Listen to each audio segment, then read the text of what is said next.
All right, welcome into the 305 guys on the Five Reasons YouTube channel. I'm Ethan Skolnick. You can follow me, Jay Skolnick, on the Five Reasons Sports. We got Alex Dono. You can follow him at Alex Dono. We're going to talk about the Miami Heat again today. We'll get into whether or not it's better for them to keep losing. Not that it seems like they have a choice lately.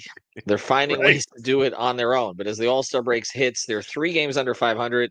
They have the 20th best record in the NBA, and that's important. So we'll get to that in a second. You may be hearing this as well on the Five on the Floor feed. If you are, make sure that you're also checking out 305 Guys twice a week on the Five Reasons YouTube channel. Make sure you hit like, subscribe, and turn the notifications on. Alex and I go around the South Florida sports world, although with not a whole lot going on right now, it's been a lot of Heat stuff. All right, we do want to tell you about one of the great sponsors of the Five Reasons Sports Network, All Pro Construction Builders. South Florida residents, you got to protect your home or business with impact rated windows and doors. Check out All Pro Construction Builders. That's what they specialize in for residential and commercial properties. A state certified licensed and insured general contractor. They service Miami-Dade, Monroe, and Broward counties. They use only top quality products that are locally made, family owned and operated. Our guy Danny, big Miami Heat fan, reach out to him direct. 305-484-4429. That's 305-484-4429. Not only will you get a free estimate, but if you mention Five Reasons Sports or Five on the Floor or 305 Guys, you get a 5% discount. So check it out. They can protect your home in less than 8 weeks. It's All Pro Construction Builders. Speaking of things that are in need of construction, the Miami Heat have lost 4 straight going into the All-Star break. The All-Star break, Alex, used to be like close to the midpoint of the season. So everybody says the first half. Now it's like 2/3 of the way in or more. And so we're kind of at the point where it's like, what teams are, and it's just a question of setting up for the final stretch run. Right now, the Heat, like I said, have the 20th best record in the NBA. I believe they're 8th in the East. Somehow, I don't know how this is even possible. Somehow they're only a half a game behind Orlando and actually tied with Atlanta for the Southeast Division lead. So Orlando right now is leading the Southeast Division at 27 and 29. Let me ask you this before we get into the lottery and whether or not it would be better for the Heat to do something that we know from the very start they're not going to intentionally do, which is try to get up as high in the lottery as possible and, basically punt games. But let me just ask this question. Do you see any way for them, the way they've been playing, and I know guys have been in and out, but look, Dallas didn't have its entire front court yesterday or Kyrie Irving. The Heat still found a way to lose even with Tyler Herro scoring 40.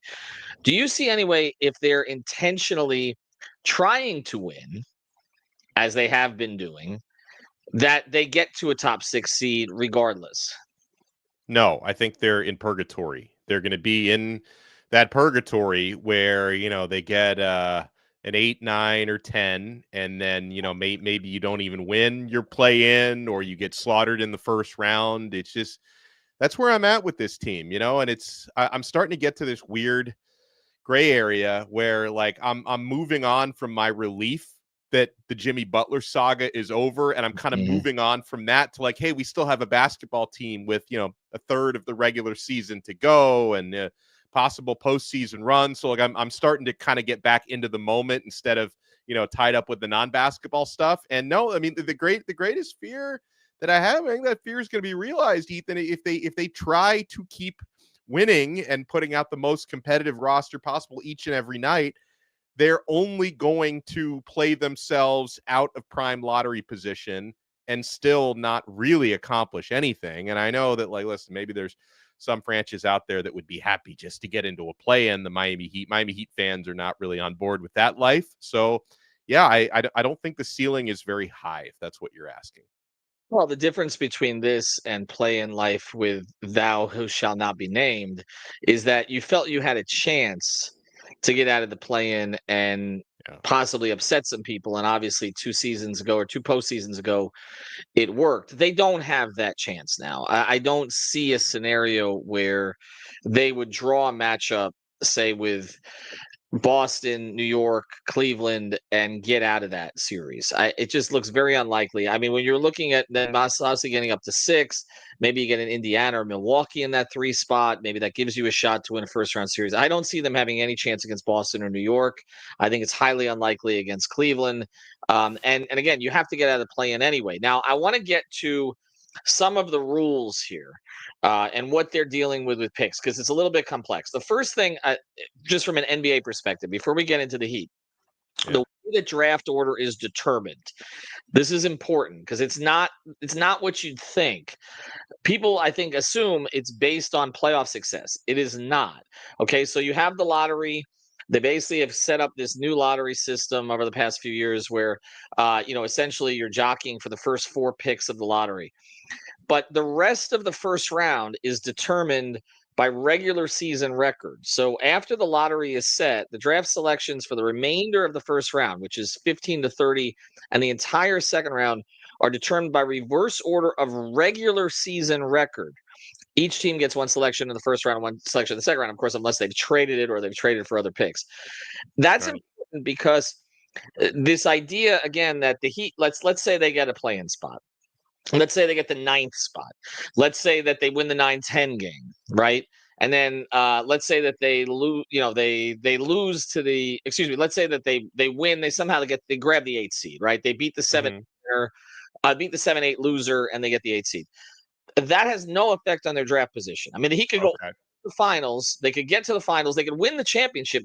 They're still going to pick based on where they were in the regular season. So all right, so have our cake and eat it too. Let's win the NBA title. And well, and that's what some fans would say is like, okay, it's thing to kind of be in that 9, 10, or 8 or whatever. And if you end up advancing further than you expect, you're still gonna your pick situation is still gonna be determined based on your regular season record. Now, right now, as I mentioned, the Heat are 20th in the league in record. So that means technically they're in the 11 spot. Okay.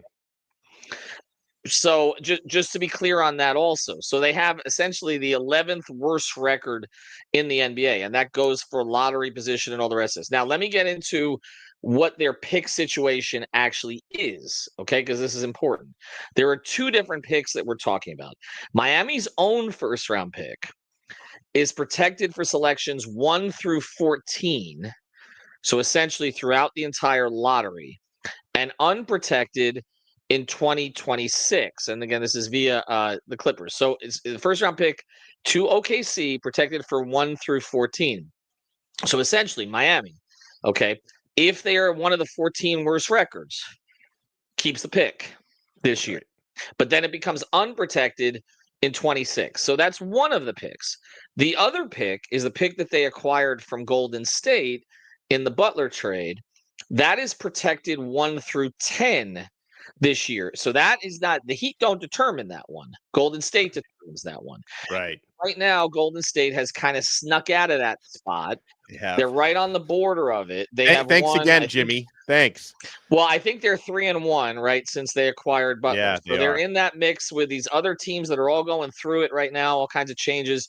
Dallas, Phoenix didn't have changes, but significant changes, but they had a locker room blow up. I mean, it's not going well there. Obviously, there's a lot of toxicity, as Ramona Shelburne reported. And then, of course, Sacramento, which fired its coach, started to win, then traded De'Aaron Fox and is trying to get up there with Zach LaVine. And then you have San Antonio, which is right below that group, that seems to be trying to kind of play themselves down to get another lottery pick this year. So we don't know what's going to happen with Golden State. But there is, and again, the Heat, that pick is not affected by what the Heat do. But there is the possibility of the Heat having 2 lottery picks. There's the possibility. I wouldn't say it's a likelihood, but there is a possibility of the Heat having 2 lottery picks. And as people are saying here, if you gave Adam Simon, with his recent track record of picks, and I know there's some disappointment in Jaquez this year, and Jovic has been a little bit up and down and all the rest, but if you give him the picks we got from Jay Smith, let Adam cook with those 2 picks. We can't control what Jimmy does at Golden State. They couldn't control what Jimmy did in Miami. So let's not.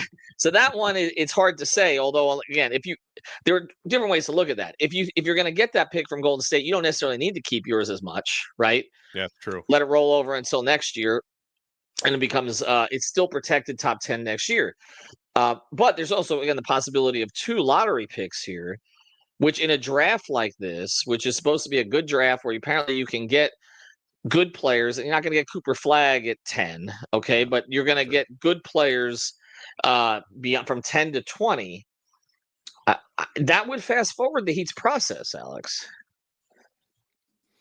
And it's I know people will say, and I agree to a certain extent that like the word tanking, it's not in the Heat's vocabulary, it's not in their dictionary and stuff, but it's like there's ways to what is the term people use now? Quiet quitting, which I'm not even 100% sure what that means. But like I remember when the Heat had, and you remember this as well as anybody, Ethan, like when right after Shaq was traded, and that group had a ton of different injuries, and they were like the Heat's regular starting lineups had guys like Blake Ahern and Kasib Powell in it, and and they were, they got thumped. They won 15 games that year. So there's ways where the players who are on the floor are still trying, but you're not necessarily putting yourselves in the best position to win basketball games. Well, and that was the year that even Udonis Haslem was out for the season, and that's when you knew. It's like, and they did not Yeah. go into that Yeah. season, by the Right. way, in 07, 08, intending to tank. They did not. Not at They all. went into Yeah. that. They still had Shaq. They Yeah. went into that season intending to compete. Everybody pretty much either got hurt or quit, and then they just made a Yeah. decision. Okay, that we're gonna pivot on this. Our guy Broham says, "I'm quiet quitting as a fan. I lost my joy of this team 1 season ago, and this season just put the nail in the coffin. I'm only showing support for 5 reasons, but this team, and especially Spo, can Hey, kick the well, sharpest of rocks." And then we've got coping stage here from everybody. I think, and then on the other side of the break, we'll get into a little bit more of again what you do as far as what makes most sense for the picks, because there is a post on here from our guy Donut Dan that says we want to win and get in the playoffs so we can unlock our picks, more picks to yeah. make available for trading, and that's true too. That's the other part of this. There's a Yeah. lot of directions to go. I guess the question becomes this, okay? And it's the one I asked at the very beginning, and so I guess I'll answer it now. Can they actually compete this year while trying to compete? And I always reserve judgment on this stuff because of what we saw in 16-17, where they started 11-30. I think there's more talent on this team than there was on the 16-17 team. I mean, that team, if you look at that team, you had Dragic, you had Waiters, the 7-11 backcourt that played well. James Johnson Yeah. played a pretty high level for them. Tyler Johnson coming off the bench, Wayne Ellington. You had, with the exception of Dragic, who I consider to be better than that, and Waiters played above his career norm that year. You had a lot of guys who were kind of B-minus players. Well, they didn't have, I mean, Dragic at that stage, I mean, you have Herro this year. Herro's an all-star. Goran played pretty close to an all-star level that year. You didn't have a Bam on that team. You had Whiteside, okay? And although Whiteside put up numbers, Bam contributes to winning more than that.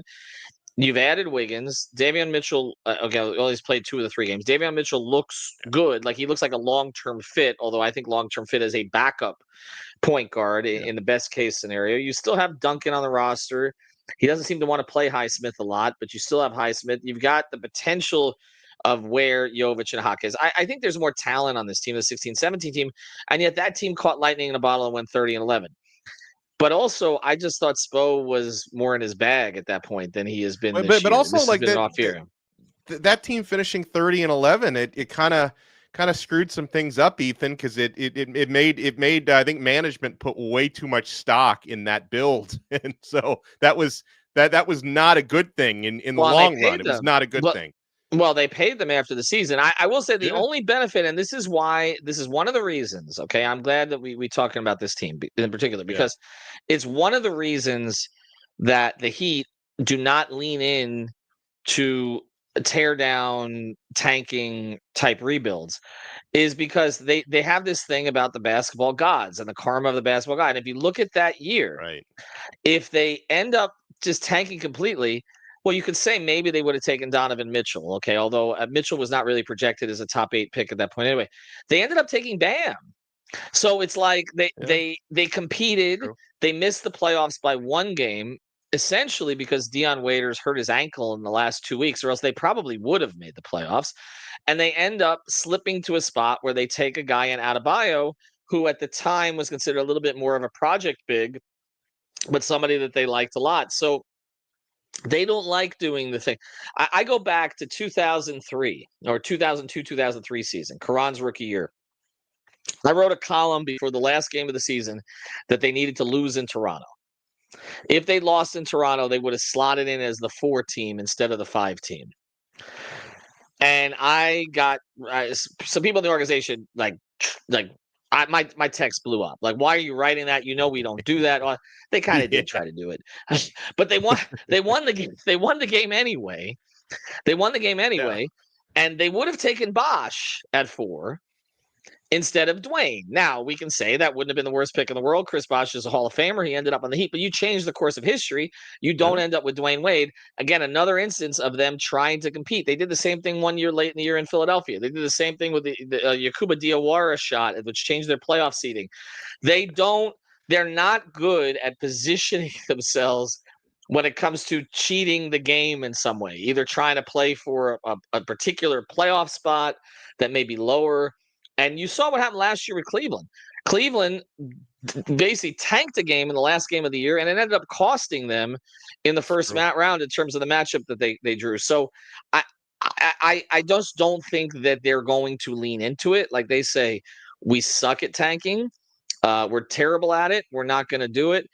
And it's not in Spo's nature to do it. But at the same time, with the way things have gone so far this season, it may happen anyway. All right, on the other side of this, we'll get to some more of the comments on here. And again, if you're listening to this on the 5 on the Floor feed, Alex and I are here twice a week, typically Tuesdays and Thursdays. This week was Wednesdays and Fridays. But by the way, happy belated birthday. I hope you had a good one.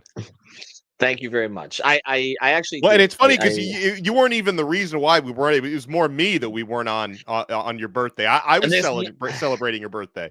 I appreciate it. There's nothing I would have rather done than 305 guys on and we could have done a Dolphins episode just to put the icing on the cake yesterday. What you're saying though, you said something earlier too about them and it you're trying to play out a season and it doesn't matter anyway because you just missed the playoffs. I mean, isn't that what the Dolphins just did?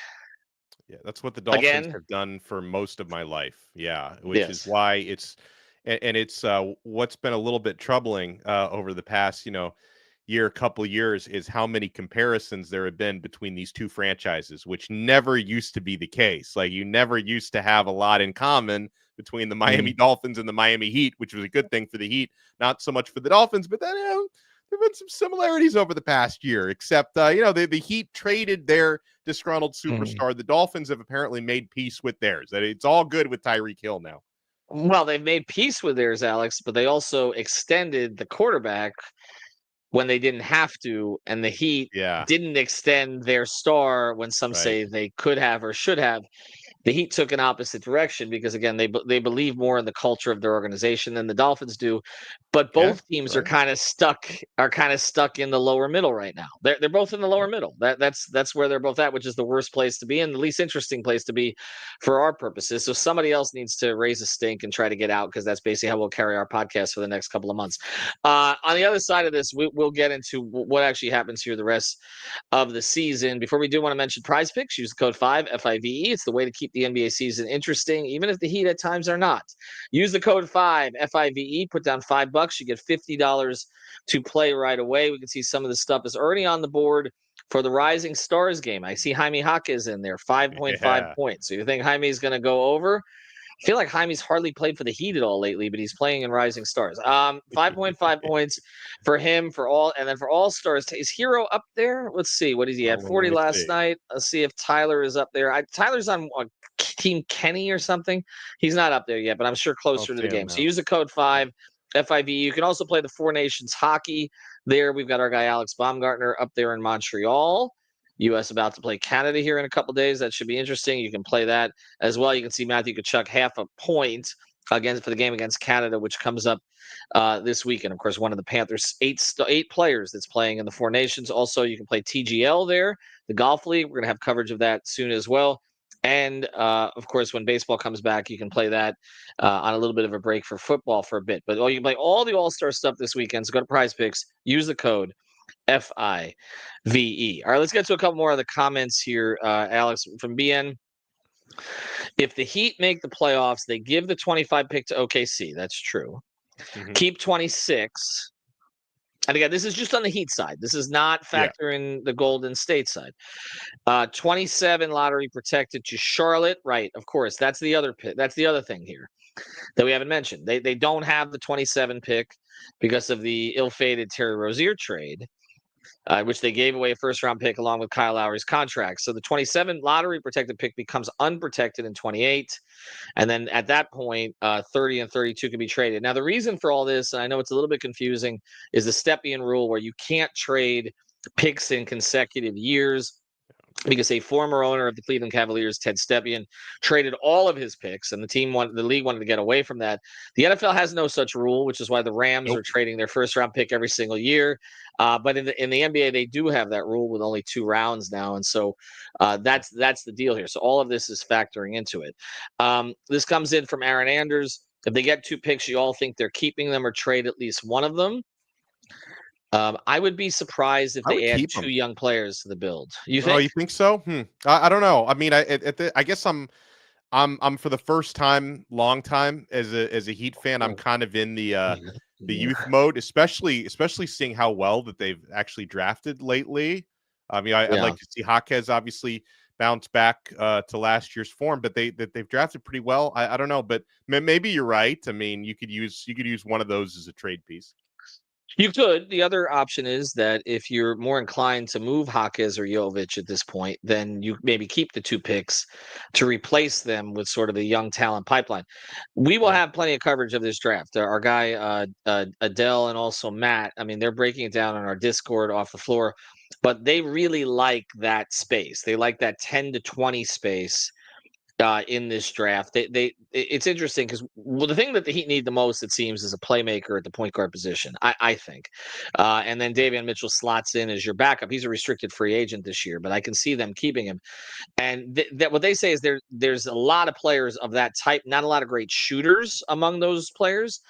But again, you get 2 bites of the apple there. It doesn't seem like they need a young developmental big at this stage, but you could take one to play behind Ware and Bam. And also, you can never have enough wings. So there are options in that spot that they can take a look at. This comes in from Trent Smith. Trade Duncan for 2nd-round picks after the season. Now, Duncan has a partial guaranteed contract after this year. He will be easily tradable if they want to. Additionally, Rozier will be entering his last year of his contract, as will Haywood Highsmith. So they have more maneuverability after this year. And so draft Trey Johnson and Cam Jones, then draft a 6'7" shooting guard, small forward, then trade Herro. Let me ask you this question. We'll close with this because we're celebrating Tyler's season this weekend, but some fans are not. Ethan, do you think Tyler will be moved this offseason? If not, do you think he'll ask for an extension? They have a looming $40 million a year extension out there for him. We've just been through this process with Jimmy. They gave it to Bam right away. Each of the last 2 times that he's wanted it. They gave it to Tyler when they didn't necessarily have to the last time around. In your view, has Tyler Herro proven enough to warrant another extension? He's a first-time All-Star at age 25. I actually look at it kind of the opposite way, more of a pragmatic approach. I mean, so many Heat fans have wanted to trade Tyler Herro when his stock is low. I'd probably rather trade him when his stock is significantly gone up. And I don't view him as like the centerpiece on a championship franchise. I think he's to me a really good number 2 to number 3 scoring option. So I would be very open to dealing him, and I know the Tyler stands are going to take that the wrong way. I'm happy he's doing well, and I like Tyler. I've liked him since he was in a Miami Heat uniform, but I would strongly consider moving him now that his stock is way up. And this one comes in from Ron Baker. Trade him while his stock is high. I think there are fans who are with you on that. I think it depends where you think he would be in a build. He is not, in my view. I'm with you on this, and I think most of us find it. I don't think he can be your number 1 scorer on a championship contending team. I don't think he has the physicality for it. To me, to be a number 1 scorer on a championship caliber team, you have to be able to get to the line. When the playoffs, when everything slows down and a game is being called a certain way, you have to. He's done a little bit of a job of that, but he's never going to be an 8 to 10 free throw guy. And this year, what is he at? 4 to 5. That to me limits where you can go with him. I agree with you. I think he can be your secondary scorer. And I think Bam can then fill in as your third guy in that while anchoring the defense. They still don't have the number one guy. Now, their feeling was they couldn't count on Jimmy to be the number one guy anymore because he wasn't playing enough and all of that went through it. They have to replace it. If you had a Kevin Durant-like performer as your number one, I think Tyler Herro could be worth the money as a secondary scorer. If you had an Anthony Edwards number one, I think Tyler Herro could be worth the money. But you do get yourself into trouble sometimes in these situations when you max out someone to as much as you can, to the max, okay, as much as you can at that time, and then you don't have the flexibility to do other things. So it's a conversation we're going to be having as we go forward. And I'll say this: I like Tyler. I love what he's done this year. I love the way he's responded to everything. But that's going to be our next big topic for sure as we go forward. So as far as my feeling on this is, we can discuss whether or not they're going to try to tank their way out of the lottery. They're not going to try to tank their way out of the lottery. The only thing I'll say to Heat fans is they're going to lose a lot of these games while trying to win. And that I can agree with. If that's the case, right? And if that's the case, I guess the way you look at it is it's not the worst thing in the world. All right, appreciate it, Alex. We'll have more coverage of Five on the Floor over the weekend, of course, and of All-Star. We got our guy, Naveen Ganglani. He's actually out in San Francisco this weekend, so check for coverage on the YouTube channel. He'll be sending that. He's actually with Jaquez right now as we speak, and we'll be around Tyler over the weekend. Thanks, everybody, for joining. Appreciate Prize Picks. Use the code 5FIBE, All Pro Construction Builders. Have a good weekend.